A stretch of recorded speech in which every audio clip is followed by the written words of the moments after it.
Hello students, welcome to my channel. आज हमारा जो टॉपिक है वो network analysis, network theory, circuit theory. ये मैं जो आपको सब्जेक्ट के नाम गिना रहा हूँ ये अलग अलग यूनिवर्सिटी में इस तरीके के नाम सब्जेक्ट्स के हैं। तो इस सब्जेक्ट से रिलेटेड मैं एक टॉपिक पढ़ाने वाला हूँ आज, जिसका नाम है नोडल एनालिसिस।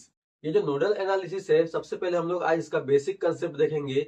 बेसिक कंसेप्ट से रिलेटेड एक न्यूमेरिकल बनाएंगे एंड देन फिर हमारे नेक्स्ट लेक्चर में हम लोग आगे के क्वेश्चंस पढ़ेंगे। जैसा कि आप लोग नाम देख रहे हैं, नाम क्या है इसका? नोडल। नोडल का रिलेशन होता है नोड से, समझ में आया? जहां पर भी नोड दिखेगा उस नोड पर हम लोग लगाएंगे हमेशा केसीएल। जैसा कि आप लोग देख रहे हैं, केसीएल के लिए हमको नोड की जरूरत पड़ती है। समझ के चलो, ये हो गया हमारा नोड, समझा? अब इस नोड में हमको नंबर ऑफ करंट एंटर और लिविंग करते हुए दिखाई देना चाहिए। तो अगर मुझे उस नोड पर नंबर ऑफ करंट्स एंटर और लिविंग करते हुए दिखाई देंगे, इसका मतलब वहां पर मैं किसका यूज करूंगा? नोडल एनालिसिस का यूज करूंगा। एंड अगर मैं नोडल एनालिसिस का यूज कर रहा हूं तो वहां पर मुझे एक लॉ पढ़ना पड़ेगा। उस लॉ को हम लोग क्या बोलेंगे? Kirchhoff's current law. तो बेसिकली आपको ध्यान में ये रखना है कि जहां पर भी नोडल एनालिसिस वर्ड आया वहां पर आपको क्या लगाना है? किरचॉफ्स करंट लॉ लगाना है। जैसा कि आप यहां पर देख रहे हैं, किरचॉफ्स करंट लॉ का मतलब क्या होता है? The algebraic sum of current at node is zero. यानी ये जो नोड है, समझ के चलो ये नोड है, इस नोड पर जितने भी एंटरिंग वाले करंट रहेंगे या लिविंग वाले करंट रहेंगे, उन सबका जो सम रहेगा उसकी वैल्यू क्या आनी चाहिए? जीरो आनी चाहिए। जैसा कि आप लोग यहाँ पर देख रहे हैं, एग्जांपल के तौर पे देखो जरा, ये I1 कैसा है? आउटगोइंग है। ये I2 कैसा है? नोड से आउटगोइंग है। ये I3 देख रहे हो, नोड पे कैसा है? इनकमिंग है। I4 कैसा है? नोड पे इनकमिंग है। I5 कैसा है? आउटगोइंग है। समझ में आया? तो हमको करना क्या है, ये जो नोड पे जो भी करंट एंटर कर रहे हैं, मतलब जो नोड पर आ रहे हैं, उसके लिए हम लोग एजम्पशन क्या लेंगे? नेगेटिव। और जो नोड से जा रहे हैं उसके लिए हम लोग एजम्पशन क्या लेंगे? पॉजिटिव। तो जैसा कि आप लोग देख रहे हैं, इस फिगर के हिसाब से अगर मैं यहाँ पर केसीएल रूल लगाता हूं तो बताओ, I1 कैसा है? नोड से जा रहा है यानी आउटगोइंग है, तो I1 कैसा बना? पॉजिटिव बना। I2 कैसा है? नोड से जा रहा है, आउटगोइंग है, तो क्या बना? पॉजिटिव बना। I3 कैसा है? नोड पर आ रहा है, इनकमिंग है करके हमने उसको क्या लिए? माइनस लिए। I4 कैसा है? नोड पे इनकमिंग है, इसलिए उसको भी हमने क्या लिया? माइनस लिया। और I5 कैसा है? आउटगोइंग है, मतलब जा रहा है नोड से, तो उसको हमने क्या लिया? I5 को प्लस लिया। इक्वल्स टू क्या हो गया? जीरो। तो जैसा आप देख रहे हैं, ये सारों का हमने क्या बना दिया? सम बना दिए, और इस रूल के हिसाब से हमने क्या लगा दिया? Equals to zero. लेकिन केसीएल क्या बोलता है ना कि इनकमिंग करंट इक्वल्स टू क्या होता है? आउटगोइंग करंट भी होता है। तो हम लोग क्या करेंगे, जो हमारे पास में पॉजिटिव वाले करंट है उसको एक साइड में रखो और नेगेटिव वाले करंट को हम लोग राइट हैंड साइड में शिफ्ट कर देंगे, जिससे आपको समझ में आएगा कि जो हमारे पास में करंट था, तो इनकमिंग करंट इक्वल्स टू क्या हो गया हमारे पास में? Outgoing current. समझ में आया? तो ये हो गया हमारा रिलेशन किससे? केसीएल से, किरचॉफ्स करंट लॉ। अब एक बात और ध्यान में रखो, जब हम लोग नोडल एनालिसिस पढ़ते हैं तो रजिस्टर का करंट, इंडक्टर का करंट और कैपेसिटर का करंट, ये अपना एक रिलेशन शो करेगा। उस रिलेशन को हमको समझना जरूरी है। जैसा अगर हमारे नेटवर्क में कभी रजिस्टर मिला आपको, तो हमारा जो करंट रहेगा वो अलग तरीके से रिएक्ट करेगा, जैसा कि हम लोग यहाँ पर देखते हैं। समझ के चलो, हमारे पास में पहला कंसेप्ट क्या है? करंट थ्रू रजिस्टर है। ये हमारे पास में नोड है, ठीक है। यहाँ पर हमने क्या लगाया? रजिस्टर लगाया। ये चीज समझ में आया? अब जरा देखो, ये जो नोड है हमारे पास में, यहां से हम लोग करंट क्या दिखा रहे हैं? आई दिखा रहे हैं, ठीक है। अब एक बात याद रखो, अगर मेरे पास में कोई नोड है और इस नोड पर अगर हम लोग केसीएल लगाते हैं, तो केसीएल लगाते बराबर यहाँ पर कौन तैयार हो जाता है? वोल्टेज। और ये वोल्टेज कहां तैयार हुआ? नोड पर तैयार हुआ। तो अगर हम लोग इस करंट का रिलेशन लिखेंगे तो करंट का रिलेशन क्या बनेगा? V upon R. समझ में आया? और इस V अपॉन आर को मैं और किस तरीके से लिख सकता हूं? 1/r into we. ये चीज क्लियर है? आगे बढ़ते हैं। अगर मुझे निकालना है करंट थ्रू इंडक्टर, अब करंट थ्रू इंडक्टर निकालना है तो अगेन मेरे पास में एक नोड है, यहां पर मैंने क्या लगाया? इंडक्टर लगाया, और यहां पर मैंने क्या लिखा? एल लिखा। यहां तक समझ में आया? अब क्या कर रहे हैं, यहां पर हम लोग करंट को शो कर रहे हैं आई। तो अगर मुझे इसका रिलेशन लिखना है, इसका मतलब मैं क्या करूंगा? इस नोड पर लगाऊंगा केसीएल। जैसे केसीएल लगाऊंगा, इस नोड पर कौन तैयार हो जाएगा? वोल्टेज तैयार हो जाएगा। तो जब हम लोग इंडक्टर के लिए रिलेशन लिखते हैं करंट का, तो करंट का रिलेशन क्या बनता है? I equals to 1/L integration V into D T.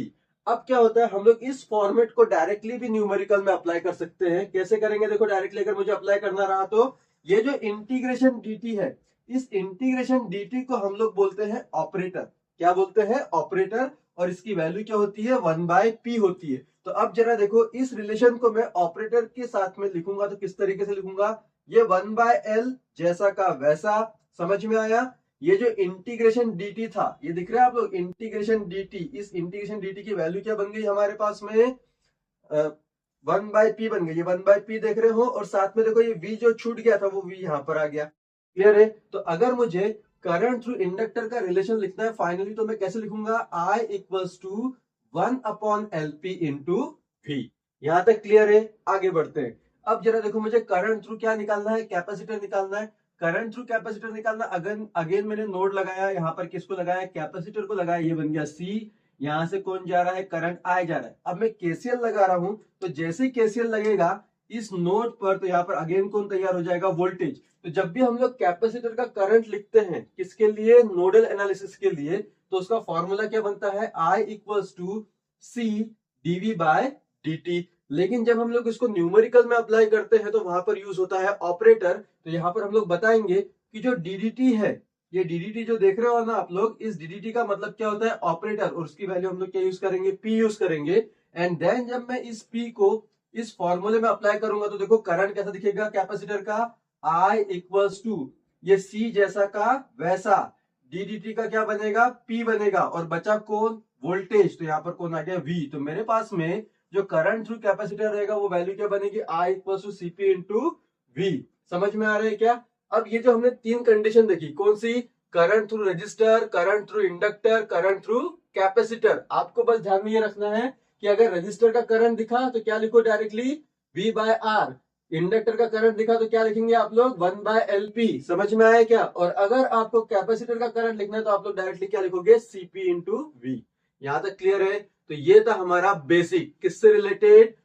Nodal analysis से रिलेटेड। अब जब हम लोग नोडल एनालिसिस को डिजाइन करेंगे या उसका न्यूमेरिकल सॉल्व करेंगे, तो उसके लिए कुछ स्टेप्स रेडी की हुई है। वो स्टेप्स को भी आपको नोट डाउन करके रखना पड़ेगा। ठीक है? अब वो स्टेप्स क्या है, जरा यहाँ पर फोकस करो। सबसे पहले, अगर मेरे पास में कोई नेटवर्क दिया हुआ है तो हम लोग उसमें किसको ढूंढेंगे? नोड को ढूंढेंगे। तो देखो पहला स्टेप क्या हमारे पास में? First, show the nodes and show the direction of current. हमेशा क्या करो? एक एजम्पशन बना लो कि आपको कोई नोड मिला। ठीक है? जैसा कि आप यहाँ पर देख रहे हो, एक कोई नोड मिला। ठीक है ना? अब यहाँ पर हमारे पास में नंबर ऑफ एलिमेंट्स लगे हुए हैं। ठीक है? ये नंबर ऑफ एलिमेंट्स है। ये देख रहे हो आप लोग, ये नंबर ऑफ एलिमेंट्स है। आपको करना क्या है कि जो नोड है, इस नोड पर आपको डायरेक्शंस जो देने हैं वो सारे कैसे देने हैं? आपको सारे आउटगोइंग देने हैं। जैसे कि आपके पास में एक नोड है, तो यहां से देखो ये रजिस्टर दिख रहा है, इसका डायरेक्शन कैसे बनाओगे? नोड से देखो आउटगोइंग दिख रहा है। ये नोड दिख रहा है, इससे डायरेक्शन कैसा बनेगा? देखो आउटगोइंग दिख रहा है। ये देखो नोड, ये कैपेसिटर का डायरेक्शन कैसा दिख रहा है? आउटगोइंग दिख रहा है। समझ में आया? सेम चीज अगर मेरे पास में यहाँ पर नोड है ना? अब इस नोड है, यहाँ पर समझ के चलो मेरे पास में अगेन एक रजिस्टर लगा हुआ है, यहाँ पर मेरे पास में इंडक्टर लगा हुआ है। तो हम लोग क्या करेंगे? अगेन मुझे यहाँ पे नोड मिला, तो नोड में हम लोग क्या करेंगे? सारे डायरेक्शन कैसे देंगे? नोड से आउटगोइंग आउटगोइंग आउटगोइंग। ये चीज क्लियर है? अब हम लोग आउटगोइंग क्यों ले रहे हैं? ये हमारा एजम्पशन है। एजम्पशन क्यों है? कि अगर मैं किसी नोड पर आउटगोइंग डायरेक्शन लेता हूं, इसका मतलब सारे इक्वेशन कैसे बनेंगे? पॉजिटिव में बनेंगे। समझ में आया? ऐसा जरूरी नहीं है कि मैंने अगर आउटगोइंग लिया तो आपने भी आउटगोइंग लेना चाहिए। आप उसको जो है आउटगोइंग को आप निगेटिव भी ले सकते हैं। ठीक है? तो अगर आप आउटगोइंग को निगेटिव लोगे तब भी हमारा आंसर वही आएगा। लेकिन एक बेटर क्या हो जाता हमारे लिए यहाँ पे, कि अगर मैं नोड पे आउटगोइंग डायरेक्शन लेता हूं तो मुझे इक्वेशन को एडजस्ट करने की जरूरत नहीं पड़ती, वो ऑटोमेटिकली पॉजिटिव इक्वेशंस रेडी होना शुरू कर देता है। ठीक है? अब यहाँ देखो हमारे पास में ये तो था पहला कंसेप्ट। सेकंड देखो क्या बोला उसने? Assume current entering to a node as a negative sign and positive sign when current leaving through the node. जैसा मैंने आपको बताया कि अगर मेरे पास में कोई नोड है, समझ के चलो ये नोड है, इस नोड से अगर कोई करंट जा रहा है यानी लीव कर रहा है या बाहर निकल रहा है, तो उसके आंसर हमेशा क्या बनेंगे? पॉजिटिव। लेकिन अगर कोई करंट एंटर कर रहा होता, कहां पर एंटर कर रहा होता? नोड पे, या डायरेक्शन कहां के साइड में होता? नोड के साइड में होता, तो उसको हम लोग क्या लेते? नेगेटिव। तो ये था हमारा सेकंड स्टेप। अब थर्ड स्टेप में हम लोग आते हैं। थर्ड स्टेप क्या बोलता है? Now start from first node and apply KCL. जैसा कि हम लोगों ने क्या किया, सबसे पहले नोड का सिलेक्शन किया, उसके बाद में किसको दिया? डायरेक्शन दिया। डायरेक्शन में हमको सारे कैसे देने हैं? आउटगोइंग देने हैं। अगर कोई हमको इनकमिंग दिखाई देगा, मतलब वो ऑलरेडी पहले से दिख रहा होगा कि वो इनकमिंग है, तो ही हम लोग इनकमिंग शो करेंगे। उसके बाद में हमको क्या लगाना है, केसीएल। केसीएल क्यों लगाना है? अगर हम लोग केसीएल नहीं लगाएंगे तो हमारे पास में करंट के रिलेशन ऐसे नहीं दिखेंगे जो हमको निकालने हैं। और हमको करंट के जो रिलेशन निकालने हैं हमेशा किसके फॉर्म में निकालने हैं, वोल्टेज के फॉर्म में निकालने हैं। समझ में आया क्या? आगे बढ़ते हैं। जैसे हमारे पास में केसीएल का रूल लग गया, उसके बाद में हम लोग नेक्स्ट स्टेप में आएंगे, स्टेप नंबर 4। हमको क्या करना है, सारे इक्वेशंस लिखना है। जैसे अगर मैंने किसी एक नोड पर केसीएल लगाया तो उस नोड का इक्वेशन बनेगा, दूसरे नोड पर केसीएल लगाया दूसरे नोड का इक्वेशन बनेगा, तीसरे नोड पर केसीएल लगाया तीसरे नोड का इक्वेशन बनेगा। समझ में आ रहा है क्या? आगे बढ़ते हैं। जैसे मेरे पास में इक्वेशन सारे तैयार हो जाएंगे उसके बाद में मैं उन इक्वेशंस को कहां में रखूंगा, मैट्रिक्स फॉर्म में रखूंगा। यहां तक क्लियर है? जैसे ही मैट्रिक्स फॉर्म में रखूंगा तो मेरा फॉर्मेट क्या बनेगा, admittance matrix into voltage matrix equals to current matrix. ये है हमारा फॉर्मेट मैट्रिक्स का। क्लियर है? तो आपको ध्यान में बस यही रखना है कि जैसा आपको बेसिक समझ में आ गया उसके बाद में आपको किसको याद करके रखना है, स्टेप्स को, क्योंकि यही स्टेप्स नोडल एनालिसिस के हर एक न्यूमेरिकल में यूज होगी। और अभी हम लोग इसके बाद में जिस एग्जांपल को समझने वाले हैं इसके लिए ये चीजें समझना बहुत जरूरी था। अब हम लोग आगे में जो है एक क्वेश्चन समझेंगे, वो क्वेश्चन रहेगा हमारा बेसिक, जिससे आपके सारे कंसेप्ट क्लियर हो जाएंगे। ठीक है, तो आइए हम लोग स्टार्ट करते हैं एक नया क्वेश्चन। हम लोग एक एग्जाम्पल देख रहे हैं, ये हमारा एग्जाम्पल है। इस एग्जाम्पल में क्या बोला उसने, right nodal equation in matrix form.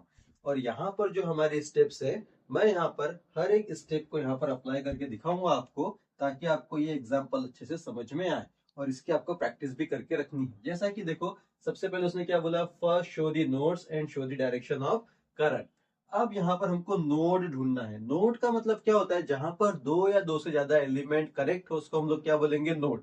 जैसा कि आप लोग देख रहे हैं, एक ये नोड है हमारे पास में, दिख रहा है। अब ये जो नोड है यहाँ पर देखो, एक कौन लगा है, रजिस्टर, एक कौन लगा है, इंडक्टर, एक कौन लगा है, कैपेसिटर, और एक देखो एक करंट का डायरेक्शन दिख रहा है, यहाँ पे करंट सोर्स लगा हुआ है। यानी यहाँ पर कितने एलिमेंट लगे हुए हैं, 4। तो ये क्या बन गया, नोड बन गया। आगे में देखो, ये भी आपको नोड दिखेगा। मैंने क्या बोला, दो और दो से ज्यादा एलिमेंट जहां कनेक्ट है उसको हम लोग क्या बोलेंगे, नोड। तो यहाँ पर देखो कौन कौन लगा है, यहाँ पर एक लगा है कैपेसिटर, यहाँ पर लगा है करंट, यहाँ पे लगा है रजिस्टर, यहाँ पर लगा है इंडक्टर, यहाँ पर कौन लगा है, अगेन कैपेसिटर। अगेन देखो यहाँ पर आपको एक और नोड दिखाई देगा। इस नोड पर कितने एलिमेंट लगे हैं, 2। एक लगा है रजिस्टर R4, एक लगा है इंडक्टर L2। समझ में आया? तो हमारे पास में कितने नोड दिख रहे हैं, यहाँ पे 3। ये हम लोग सॉल्यूशंस पे जा रहे हैं, हमने स्टेप को देखना शुरू कर दिया है अभी। अब यहाँ देखो 3 नोड है, तीनों नोड के हम लोग नाम देंगे। इस नोड का नाम मैं दे दूंगा A, इस नोड का नाम मैं क्या दे दूंगा, बी, और इस नोड का नाम मैंने क्या दे दिया, सी।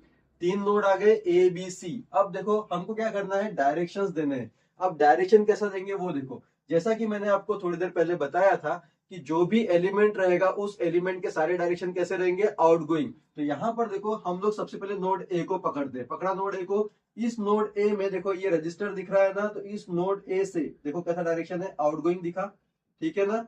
उसके बाद देखो इस नोड ए पे इंडक्टर दिख रहा है L1, ये डायरेक्शन कैसा दे दिया, आउटगोइंग दे दिया। इस नोड पर कैपेसिटर लगा है C6, तो डायरेक्शन कैसा दे दिया, आउटगोइंग दे दिया।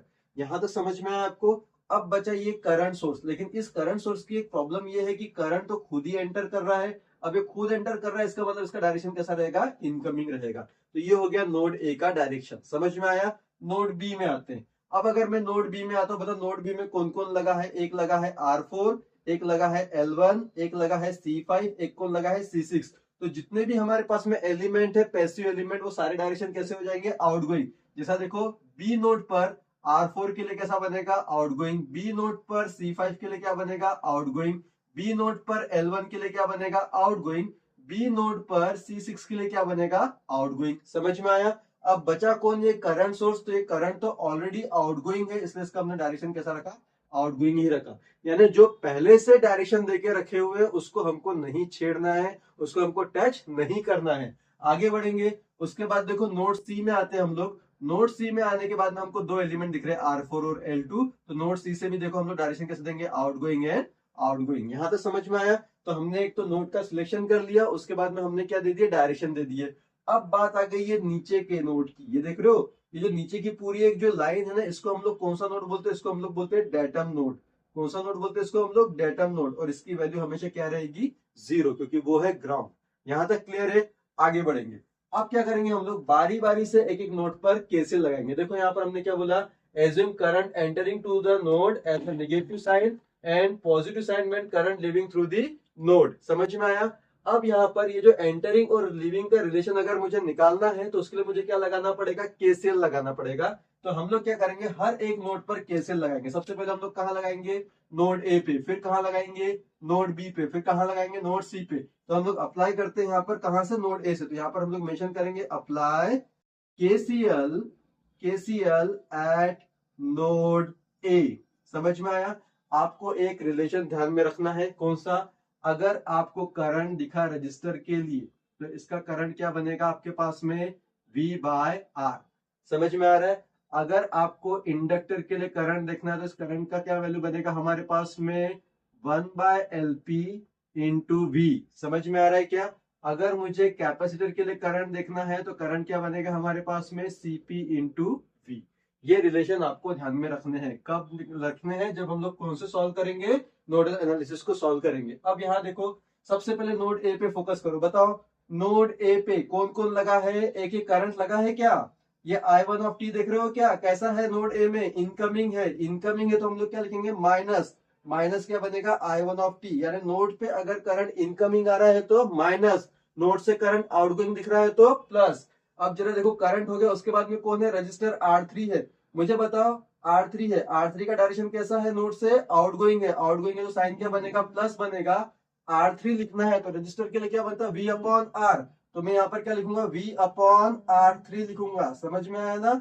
अब यहाँ पर V जो है, V कौन से नोड पर है, A नोड पर है, इसलिए इसके सफिक्स में क्या आएगा, A आएगा। यहाँ तक क्लियर है। उसके बाद देखो ये जो नोड A है, यहाँ पर और कौन लगा है, कैपेसिटर लगा है। पर यहाँ पर देखो नोड A से जो हमारे पास में डायरेक्शन जा रहा है वो कहां से कहां तक जा रहा है, ए से लेके बी तक जा रहा है। देख रहे हैं आप लोग, जिस नोड पर केसीएल लगाओगे उसी नोड पर फोकस करना है। अब अगर मैं इस नोड पर फोकस कर रहा हूं तो देखो यहाँ से डायरेक्शन निकला ए का, तो ए का डायरेक्शन हम लोग को कहां तक लेके जा रहा है, बी तक लेके जा रहा है। तो देखो आउटगोइंग डायरेक्शन तो सबसे पहले हम लोग क्या लिखेंगे, प्लस। ए से कहां तक जा रहा है, बी तक जा रहा है, इसलिए हम लोग क्या लिखेंगे, ए माइनस बी। समझ में आया क्या। तो रिलेशन क्या बनेगा, V A minus V B. जो भी हमारे पास में करंट जिस नोड से जिस नोड तक जाएगा तो रिलेशन क्या बनेगा, उन दोनों के बीच का गैप। जैसा कि अगर मेरे पास में ये दो नोड है, यहाँ पर ए है, यहाँ पर बी है, ठीक है। अब जरा देखो हमारे पास में डायरेक्शन कहां से कहां जा रहा है, ए से बी जा रहा है। ए से बी जा रहा है तो ऑलरेडी यहाँ पर वोल्टेज क्या बना हुआ है, वी ए वी बी। तो ए से बी जा रहा है तो रिलेशन क्या बनेगा, V A minus V B बनेगा। समझ में आया। लेकिन वही अगर बी से ए आ रहा होता तो रिलेशन क्या बनता हमारे पास में, V B minus V A बना होता। सेम कंडीशन हमको यहाँ पे लगानी। तो देखो हम लोग कहां से जा रहे हैं, ए से कहां जा रहा है, बी पे। तो यहाँ पर क्या बनेगा, V A minus V B बन गया। अब V A minus V B किसके लिए काम कर रहे हैं, कैपेसिटर के लिए। और कैपेसिटर के लिए क्या रिलेशन बनेगा, सीपी का। तो इसका नाम क्या है, C6 है। तो हम लोग यहाँ पर क्या लिखेंगे, C6P। समझ में आया क्या। उसके बाद में इंडक्टर पकड़ेंगे। अब जरा देखो इस नोट पर इंडक्टर भी लगा है। अगेन देखो ए से कहां जा रहा है, बी पे जा रहा है। आउटगोइंग डायरेक्शन है तो क्या लिखेंगे हम लोग, प्लस लिखेंगे। प्लस लिखेंगे तो ए से बी के लिए क्या बनेगा, V A minus V B बना। बचा कौन, इंडक्टर। इंडक्टर के रिलेशन क्या बन रहा है, 1 अपॉन एलपी। तो यहाँ पर हम लोग क्या लिखेंगे, 1 अपॉन एलपी के जगह पर यहाँ पर देखो L1 है तो यहाँ पर हम लोग क्या लिखेंगे, L1P। मतलब जो नाम रहेगा वो नाम लिखना है और साथ में क्या लगाना है, उसका ऑपरेटर लगाना है। अब जैसा कि आप लोग देख रहे हैं, एक करंट लगा था वो यूज हो गया, एक रजिस्टर लगा था वो यूज हो गया, एक कैपेसिटर लगा था वो यूज हो गया, एक इंडक्टर लगा था वो यूज हो गया। इक्वल टू क्या आ गया, 0। ये जो हमारे पास में इक्वेशन बना, इस इक्वेशन में हम लोग क्या करेंगे कि जैसा कि आप रूल देख रहे हैं, लेफ्ट हैंड साइड में हमको कौन दिखना चाहिए, एडमिटेंस और वोल्टेज दिखना चाहिए। राइट हैंड साइड में कौन जाना चाहिए, करंट। तो हम लोग इस इक्वेशन को एडजस्ट कुछ इस तरीके से करेंगे कि लेफ्ट हैंड साइड में हमको कौन दिखेंगे, एडमिटेंस और वोल्टेज दिखेंगे, और करंट कहां चले जाएंगे, राइट हैंड साइड में। जरा देखो हम लोग अगर इसको बनाते हैं कैसा बनेगा हमारे पास में। सबसे पहले VA वाली वैल्यू देखो, एक ये VA वाली वैल्यू देख रहे हो क्या, बताओ इस VA की वैल्यू क्या हमारे पास में, 1 अपॉन R3 है। समझ में आया। अगेन VA वाली वैल्यू देखो, ये VA वाली वैल्यू देख रहे हो, इसको अगर मैं मल्टीप्लाई करता हूं तो क्या बनेगा, VA इंटू 6 बनेगा। तो VA की वैल्यू क्या हो गई हमारे पास में, प्लस C6P। और VA वाली वैल्यू देखो, अगर मैं इसको मल्टीप्लाई करता हूं तो VA के साथ में टच हो जाएगा, ये तो टच होगा तो साइन क्या इसका प्लस है। अगेन क्या बनेगा, प्लस 1 अपॉन L1P। और बाहर में कौन आ जाएगा, VA आ जाएगा। मतलब ये सारी वैल्यू किसकी हो गई, VA की हो गई। अब हम लोग साइन बनाएंगे प्लस, अब वैल्यू किसकी लिखेंगे हम लोग, VB की। जरा देखो यहाँ पर VB है। जैसा कि आप लोग यहाँ पर देख रहे हो, अच्छे से देखना। अगर मैं इस वैल्यू को इससे मल्टीप्लाई करता हूँ तो साइन क्या बनेगा माइनस, तो वीबी की वैल्यू क्या बनी माइनस C6P बनी, तो यहाँ पर हम लोग क्या लिखेंगे माइनस C6P लिखेंगे। समझ में आया? आगे देखो ये वीबी की वैल्यू देख रहे हो, इससे मैं अगर इसको मल्टीप्लाई करता हूँ तो माइनस वैल्यू बनेगी, तो क्या बनेगा माइनस 1/L1P बनेगा, तो यहाँ पर क्या बनेगा माइनस 1/L1P। ये वैल्यू किसकी आ गई हमारे पास में, वीबी की आ गई। ठीक है, अब जरा देखो एक बात आपको यहाँ पे नोटिस ये भी करनी है कि हमारे पास में नोड कितने हैं, 3 है। 3 नोड है तो हमको कौन कौन दिखना चाहिए, VA दिखना चाहिए, VB दिखना चाहिए और VC दिखना चाहिए। पर यहाँ पर VC दिख रहा है क्या, नहीं, तो VC नहीं दिख रहा तो उसके लिए हम लोग क्या एज्यूम करेंगे 0, और यहाँ पर क्या लिखेंगे VC इक्वल्स टू में ये जो करंट सोर्स रहेगा कहाँ आ जाएगा राइट हैंड साइड में, तो ये बन जाएगा मेरे पास में I1 ऑफ t। इसको दे देंगे हम लोग इक्वेशन नंबर 1। समझ में आया? अब KCL हम लोग कहाँ लगाएंगे, नोड बी में लगाएंगे, तो यहाँ पर हम लोग मेंशन करेंगे apply KCL at node B. ठीक है, अब नोड बी में KCL लगा रहा हूं मैं, जरा देखो नोड बी में कौन कौन लगा है। नोड बी में एक लगा है कैपेसिटर, एक लगा है रेजिस्टर, अगेन एक कैपेसिटर, एक इंडक्टर और एक कौन है करंट है। अब जरा देखो हम लोग अप्लाई करते हैं, सबसे पहले हम लोग करंट से पकड़ते, बताओ इस नोड से I2 ऑफ t कैसा है, आउटगोइंग है, आउटगोइंग है तो साइन क्या लिखोगे प्लस, यहाँ पर क्या बनेगा I2 ऑफ t। जैसा मैंने आपको बताया था नोड पर आपको क्या देखना है, इनकमिंग और आउटगोइंग, आउटगोइंग रहेगा तो पॉजिटिव साइन, इनकमिंग रहेगा तो निगेटिव साइन। अब जरा देखो करंट निपट गया, अब हम लोग क्या करेंगे कैपेसिटर पकड़ते, बताओ ये नोड में से कैपेसिटर के लिए डायरेक्शन कैसा है, आउटगोइंग है, तो साइन क्या लिखोगे प्लस, लिखा। कैपेसिटर को हम लोग क्या लिखते हैं यहाँ पे CP लिखते हैं, तो यहाँ पर हमारे पास में क्या बनेगा C5UP, क्योंकि इसका नाम C5U है इसलिए हमने C5U लिखा, C होता तो C लिखते C5P। अब इसका वोल्टेज कौन है हमारे पास में, B नोड का वोल्टेज है, तो B नोड का वोल्टेज है तो यहाँ पर कौन बनेगा हमारे पास में VB बनेगा। समझ में आया? अभी 2 एलिमेंट तो हट गए, अब देखो आगे में देखते हैं हम लोग B से हमारे पास में और कितने एलिमेंट बचे हैं, 3 बचे हैं। तो जरा देखो इंडक्टर पे फोकस करेंगे L1 पे, L1 के लिए B से डायरेक्शन कैसा है, आउटगोइंग है, आउटगोइंग है तो हम लोग क्या लिखेंगे प्लस। अब देखो जरा B से डायरेक्शन आउटगोइंग है पर वो कहां तक जा रहा है, A तक जा रहा है, अगर वो A तक जा रहा है B से A तक तो रिलेशन क्या बनेगा VB माइनस VA बनेगा। तो यहाँ पर देखो B से A तक जा रहा है तो हम लोग यहाँ पर क्या लिखेंगे VB माइनस VA लिखेंगे, लिख लिया। उसके बाद में बचा कौन, इंडक्टर बचा L1, और इंडक्टर के लिए हम लोग क्या लिखते हैं 1/LP लिखते हैं, तो यहाँ पर क्या लिखेंगे 1/L1P लिखेंगे, क्यों, क्योंकि इस इंडक्टर का नाम क्या है L1 है। ठीक है, फिर B पे एक और कौन लगा है, कैपेसिटर लगा है C6, तो जरा देखो B से वो कहां जा रहा है, अगेन A में जा रहा है, तो B से आउटगोइंग होने की वजह से हम लोग साइन के लगाएंगे प्लस, B से A के लिए जा रहा है तो हम लोग क्या लिखेंगे यहाँ पे VB माइनस VA लिखेंगे। समझ में आया क्या? और कैपेसिटर के लिए हम लोग क्या लिख सकते हैं, CP लिखते हैं, तो यहाँ पर हमारे पास में कैपेसिटर के लिए क्या बनेगा C, नाम क्या उसका C6 है, तो यहाँ पर क्या लगा देंगे P लगा देंगे। यहाँ तक क्लियर है? आगे बढ़ते हैं। उसके बाद देखो अब B में और कौन बच गया, B में बच गया रजिस्टर R4। तो आप लोग यहाँ पर नोटिस करो B से आउटगोइंग कहां तक जा रहा है, C तक जा रहा है, तो B से आउटगोइंग C तक जा रहा है तो रिलेशन क्या बनेगा B माइनस C। तो हमारे पास में देखो आउटगोइंग के लिए साइन क्या हो गया, प्लस हो गया। उसके बाद में B से C तक के डायरेक्शन, इसलिए हम लोग यहाँ पर क्या लिखेंगे VB माइनस VC लिखेंगे। यहाँ तक क्लियर है? बताओ कौन है यहाँ पे, रजिस्टर है, और रजिस्टर की वैल्यू क्या बनती है 1/R में बनेगी, तो यहाँ पर R4 है तो यहाँ पर हम लोग क्या लिखेंगे 1/R4 लिखेंगे। समझ में आया? इक्वल्स टू क्या हो जाएगा 0। तो जैसा कि हमारे पास में करंट था, करंट यूज किया, कैपेसिटर था, कैपेसिटर यूज किया, इंडक्टर था, इंडक्टर यूज किया, उसके बाद में अगेन कैपेसिटर था, कैपेसिटर यूज किया, उसके बाद में रजिस्टर था, रजिस्टर यूज किया, इक्वल्स टू क्या हो गया 0 हो गया। अब क्या करेंगे हम लोग यहाँ से VA VB VC की वैल्यू को फाइंड आउट करेंगे। VA VB VC की वैल्यू को देखो निकालते समय क्या ध्यान में रखना है, देखो यहाँ पर है क्या VA, नहीं है, यहाँ पर VA है, कैसे पता चला, वो पता हमको इसलिए चला क्योंकि यहाँ पे 2 वैल्यू लिख रही है VB और VA की। समझ में आया? अब VA है तो VA को देखो अगर मैं यहाँ पे मल्टीप्लाई करता हूँ इस वैल्यू से तो माइनस बन जाएगा, तो मेरे पास में VA की वैल्यू क्या बनेगी, देखो माइनस 1 इससे मल्टीप्लाई होगा करके माइनस, और वैल्यू क्या है VA की 1/L1P है। समझ में आया? आगे बढ़ते हैं, यहाँ पर देख रहे हो VA की वैल्यू, अगर मैं इससे इसको मल्टीप्लाई करता हूं तो माइनस वैल्यू बनेगी, तो क्या बनेगा हमारे पास माइनस, क्या है वैल्यू VA की C6P है, तो यहाँ पर क्या लिखोगे C6P लिखोगे, और यहाँ पर VA हमारे पास में एक वैल्यू तैयार हो जाएगा। इधर देखो यहाँ पर है क्या VA की वैल्यू, नहीं है, तो हमारे पास में VA की कितनी वैल्यू आ गई, 2 वैल्यू आ गई, तो हमने ब्रैकेट को क्लोज किया और यहाँ पर हमने किसको लगा दिया, VA को लगा दिया प्लस। अब वैल्यू किसकी देखेंगे हम लोग, VB की। VB देखो यहाँ पर वीबी दिख रहा है क्या? हाँ, कितनी वैल्यू वीबी की? C5P है, तो यहाँ पर हम लोग क्या लिखेंगे? C5P लिखेंगे। समझ में आया? एक ये वीबी का वैल्यू देख रहे हो, अगर मैं इससे इसको मल्टीप्लाई करता हूं तो पॉजिटिव वैल्यू बनेगा, तो यहाँ पर क्या बनेगा? प्लस 1/L1P बनेगा। ठीक है, उसके बाद देखो एक ये वीबी का वैल्यू है, इसको मल्टीप्लाई करूंगा तो पॉजिटिव बनेगा हमारे पास में, तो यहाँ पर क्या बनेगा? प्लस C6P बनेगा। समझ में आया? एक ये वीबी का वैल्यू है, इससे इसको मल्टीप्लाई करूंगा तो क्या बनेगा? पॉजिटिव बनेगा, तो वैल्यू क्या बनेगी? 1/R4 बनेगी। ये चीज क्लियर है? तो ये जो वैल्यू निकली हमारे पास में, ये वैल्यू किसकी निकली? वीबी की निकली। क्लियर है?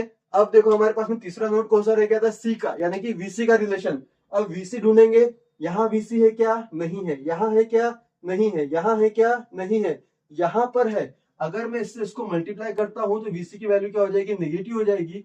तो यहाँ पर हम लोग देखो प्लस लिखेंगे, ब्रैकेट में क्या बनाएंगे? देखो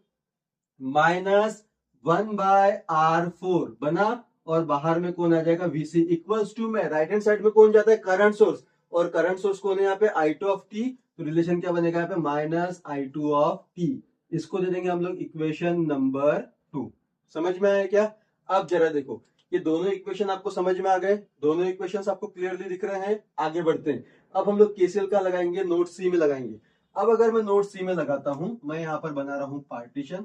ठीक है, अब जरा आप लोग को यहाँ पे ध्यान देना है। देखो जरा यहाँ पे क्या होगा, अगर मैं नोड सी पे लगाता हूं तो यहाँ मेंशन करूंगा मैं, apply apply KCL at node C. ठीक है, अब नोड सी में मेरे पास में सिर्फ दो ही एलिमेंट है, एक है R4, एक कौन है? L2। सबसे पहले हम लोग L2 को लेते हैं। जरा देखो, सी से डायरेक्शन कैसा? आउटगोइंग है, साइन क्या लेंगे? Plus L। इंडक्टर के लिए क्या बनता है? 1/LP बनता है, तो यहाँ पर हम लोग क्या लिखेंगे? 1/L2 नाम है तो क्या बनेगा? L2P। बताओ L2 किसको लगा है? सी को लगा है, तो इसका वोल्टेज क्या बनेगा हमारे पास में? VC बनेगा। ठीक है, अब सी से कहां जा रहा है? बी के लिए जा रहा है, तो सी से देखो डायरेक्शन कैसा? आउटगोइंग है, साइन क्या लिखोगे? प्लस, यहां पर क्या लिखोगे? VC माइनस VB, क्योंकि हमारा अभी फोकस कहां पर है? सी नंबर के नोड पर है, तो सी से हम लोग बी तक देखेंगे, तो रिलेशन बनेगा हमारे पास में VC minus VB।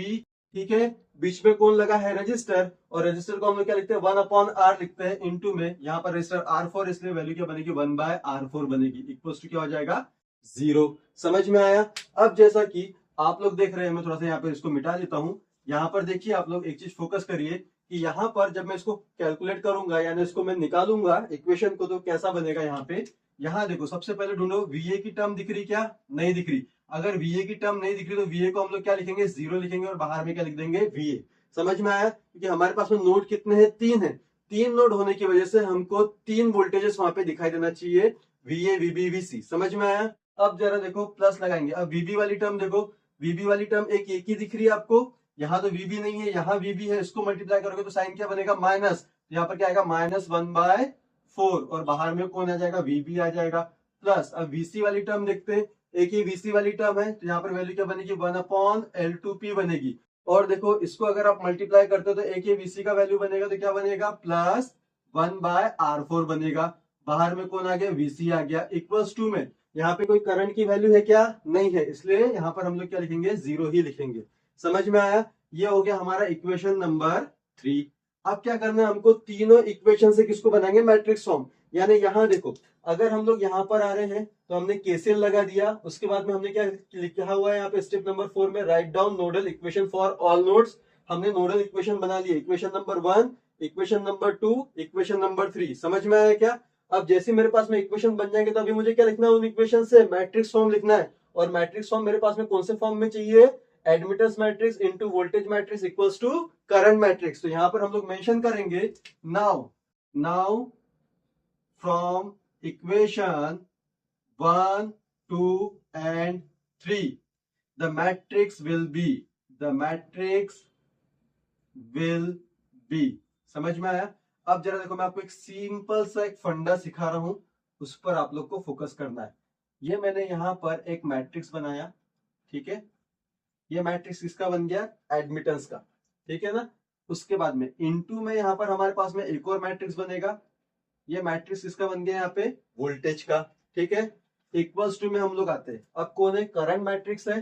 Current matrix के हम लोगों ने यहाँ पे अगेन फिर से की मैट्रिक्स बना दिया। ये चीज समझ में आया? अब मुझे इसमें वैल्यू को फिलअप करना है। फिलअप कैसे करेंगे वो ध्यान में रखो। सबसे पहले तो आपको करना क्या है ना, कि पेंसिल से यहाँ पर आप लोग लिख देना VA, यहाँ पर क्या लिख देना वीबी और यहाँ पर क्या लिख देना वीसी। समझ में आया? कैसे लिखोगे? पेंसिल से।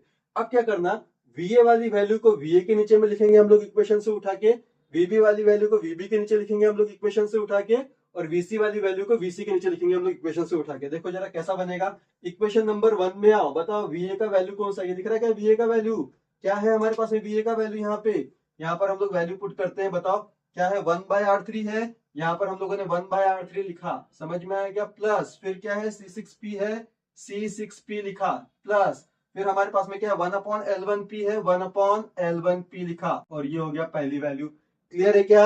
आगे बढ़ते हैं। उसके बाद देखो वीबी, उसके नीचे बाद में कौन है? वीबी। वीबी वाली वैल्यू देखो इक्वेशन नंबर 1 में, यहाँ पर हम लोग फिर से की ब्रैकेट बनाते हैं। वीबी की वैल्यू देखो क्या है हमारे पास में? माइनस C6P है। उसके बाद में क्या है? माइनस 1/L1P है। ये चीज समझ में आया आपको? उसके बाद देखो वीसी पे आते हैं। वीसी पे बताओ वैल्यू कितनी है? 0 है, तो यहाँ पर आप लोग क्या लिखोगे? 0 लिखोगे। ये चीज समझ में आया? तो इक्वेशन नंबर 1 से हमने वीए वीबी वीसी की वैल्यू कैसे पुट की? क्लियर है? आगे बढ़ते हैं। इक्वेशन नंबर 2 में आओ। इक्वेशन नंबर 2 में देखो वीए की वैल्यू लिखेंगे हम लोग, फिर से मैट्रिक्स बनाएंगे। वीए के नीचे में बताओ पहली वैल्यू क्या है? माइनस 1/L1P है, तो माइनस 1/L1P लिखो। उसके बाद में क्या है? माइनस C6P है, क्या लिखेंगे? माइनस C6P लिखो। ये हो गया कंप्लीट। किसकी वैल्यू हो गई? वीए, क्योंकि हम लोग वीए के नीचे लिख रहे हैं। अब आ रहे हैं हम लोग वीबी पे। वीबी पे कितनी वैल्यू? 4 वैल्यू है। 4 वैल्यू है, तो देखो वीबी के नीचे में फिर से क्या हम लोग मैट्रिक्स बनाएंगे।